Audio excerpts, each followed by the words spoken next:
అస్సలు మా ప్లాన్‌లో లేనిది అప్పటికప్పుడు పరిగెత్తి మరీ వెళ్ళి ఎలా అయినా చూసేయాలని అనుకున్నది ఈ క్యాసినో. అయితే గోవా ఎళ్ళాక స్టార్టింగ్ ఎయిర్‌పోర్ట్‌లోనే ఫుల్ ఈ క్యాసినోకి సంబంధించిన యాడ్స్, ఫ్లెక్సీస్ ఉన్నాయన్నమాట. అప్పుడు గుర్తొచ్చింది అదేంటి ఇది ప్లాన్‌లో పెట్టలేదు అని.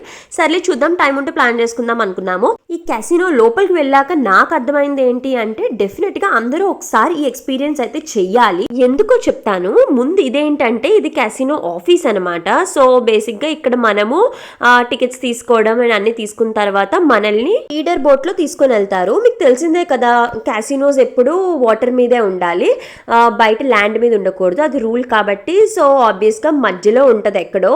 సో అక్కడికి మనం ట్రావెల్ చేసి వెళ్ళాలి కదా. నాకైతే ఆ వెళ్ళిన ట్రావెల్ ఎక్స్పీరియన్స్ ఇంకా నచ్చింది క్యాసినో లోపల కన్నా. చాలా కలర్ఫుల్గా, మెయిన్గా నైట్ అవ్వడం వల్ల ఎంత వైబ్రెంట్గా అనిపించింది. నాకు ఆశ్చర్యంగా అనిపించింది ఏంటంటే అసలు నడవలేని ముసలి వాళ్ళు కూడా చాలామంది లైక్ వాళ్ళకి చూడాలి అన్న ఉత్సుకత ఉంది. నేను చాలా మందిని క్యాసినో లోపల చూశాను, వాళ్ళు అది ఎక్స్పీరియన్స్ చేయడానికి వచ్చారు. బేసిక్గా అసలు ఏంటి అంటే గోవా క్యాసినోస్లో బాగా ఫేమస్ 3, ఒకటేమో బిగ్ డాడీ, ఒకటేమో మెజెస్టిక్ ప్రైడ్, ఇంకోటేమో డెల్టన్ రాయల్. మేమైతే యాక్చువల్గా మెజెస్టిక్ ప్రైడ్కి వెళ్ళాము. వీటికి అండి క్యాసినోస్కి కొన్ని రూల్స్ అండ్ రెగ్యులేషన్స్ ఉంటాయండి అని మేము అనుకున్నాము, కానీ లోపలికి వెళ్ళాక తెలిసింది అసలు ఎవరు ఆ రూల్స్ అండ్ రెగ్యులేషన్స్ ఫాలో అవ్వట్లేదు అని. కానీ ఎంటర్ అవ్వక ముందు మాత్రం జనరల్గా ఫర్ నామకవాస అడుగుతారు ఏంటంటే 21 years ఆఫ్ ఏజ్ అండ్ మన ఐడి చూపించాలి. అండ్ అబ్బాయిలకి ఎక్కువ స్ట్రిక్ట్ రూల్స్ ఉన్నాయి తెలుసా. వాళ్ళు ఫార్మల్స్లోనే ఉండాలి అండ్ షూ ఉండాలి, నార్మల్ చెప్పల్స్ అలౌ చేయరు. అమ్మాయిలకి అయితే ఓకే ఏదైనా పర్వాలేదు, డ్రెస్ కోడ్ ఏమి ఉండదు. ఫుట్వేర్ కూడా అమ్మాయిలకి మరీ చెప్పల్స్లో ఉండకూడదు అని చెప్పారు. నేను ఫస్ట్ అనుకున్నాను ఏంటి ఇన్ని రూల్స్, ఒక గేమ్ ఆడడానికో చూడడానికో వెళ్ళడానికి కూడా ఇన్ని రూల్సా అనుకున్నాను.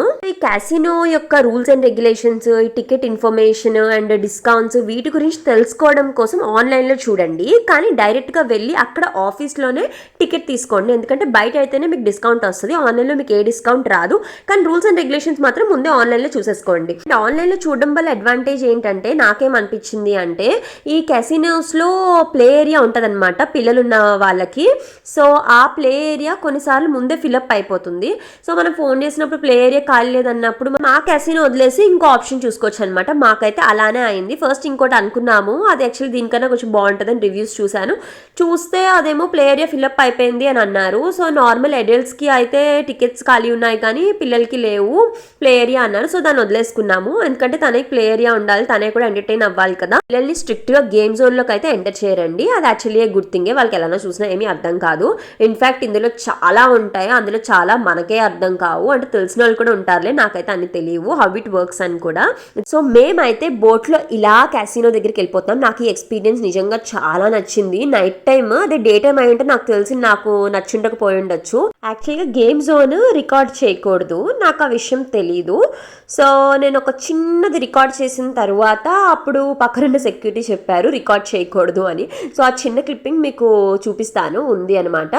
సో ఇదేనండి ఆ చిన్న క్లిప్పింగ్. తర్వాత సెక్యూరిటీ చెప్పారు అది గేమ్ జోన్, అది మాత్రం రికార్డ్ చేయకూడదు, రిమైనింగ్ రికార్డ్ చేసుకోవచ్చు అని. ఇది చూసారా, ఇది ఫుడ్ ఏరియా అండ్ పైన అయితే పెద్ద ప్రపంచమే ఉంది.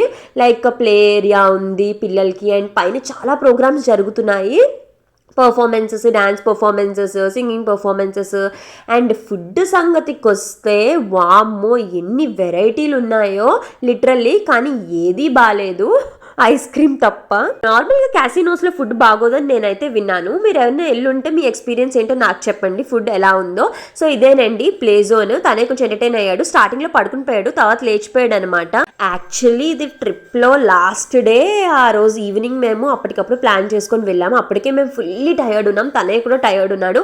బట్ ఎంత టయర్డ్ ఉన్నా మన మనసులో ఆశ అంటూ ఒకటి ఉందనుకోండి, కోరిక వాటెవర్, చూడాలి అన్న ఇది, అది మనల్ని అలా ముందుకు తీసుకెళ్తుంది అనమాట. ఓపిక అయితే అస్సలు లేదు నాకు కానీ మా హస్బెండ్ కానీ ఎవరికి. కానీ చూడాలి అన్న ఆశతో గోవా వచ్చాము. మళ్ళీ గోవా అయితే నేనైతే వెళ్ళను, నాకు చూసిన ప్లేసే మళ్ళీ చూడాలన్న ఇంట్రెస్ట్ ఉండదు. సో ఇది మాత్రం ఎందుకు వదిలేయడం అని చెప్పి సో ఖచ్చితంగా చూసేయాలన్న దాంతో వెళ్ళామన్నమాట. సో నాకేమనిపించింది అంటే చాలామంది గేమ్ జోన్లో కన్నా పైన ఈ ఫుడ్ ఎంటర్టైన్మెంట్ సెక్షన్ దగ్గర ఎక్కువ మంది ఉన్నారు. అండ్ కింద గేమ్ జోన్లోకి వెళ్ళి నేనైతే చూశాను ఏది ఎలా అవుతుంది అన్నది. అందులో లైక్ చాలా different methods, different ways of playing అన్నీ ఉన్నాయి. జనాలు అయితే చాలా సీరియస్గా కూడా ఆడుతున్నారు. సో ఈ క్యాసినోస్ ఉన్న షిప్స్కి దగ్గరలోనే కొన్ని పార్టీ షిప్స్ ఉన్నాయి. పార్టీ షిప్స్ అంటే ఏంటి అంటే ఇట్స్ లైక్ అందులో స్టే అండ్ పార్టీ అనమాట. సో అవి కూడా లైక్ ఫుల్ ఆన్ హ్యాపెనింగ్ ఉంది. టికెట్ ప్రైస్లోనే ఫుడ్ ఇంక్లూడెడ్ ఉంటుంది అనమాట, బుఫే. అండ్ అన్ని క్యాసినోస్లో కూడా అంతే, ఫుడ్ ఖచ్చితంగా ఇంక్లూడెడ్ ఉంటుంది. సో మేము అప్రాక్సిమేట్లీ ఒక 2-2.5 గంటలు గడిపాము క్యాసినో లోపల. తెలియకుండానే టైం అయిపోయింది అంతా చూసేలోగా. సో మళ్ళీ ఇలా అయితే రిటర్న్ అయిపోతున్నాం అనమాట. ఆ బోట్ మనల్ని తీసుకెళ్ళిపోద్ది. ఈ ఎక్స్పీరియన్స్ నాకు చెప్పాను కదా, అదిగోండి ఎక్స్పీరియన్స్ బాగా నచ్చింది.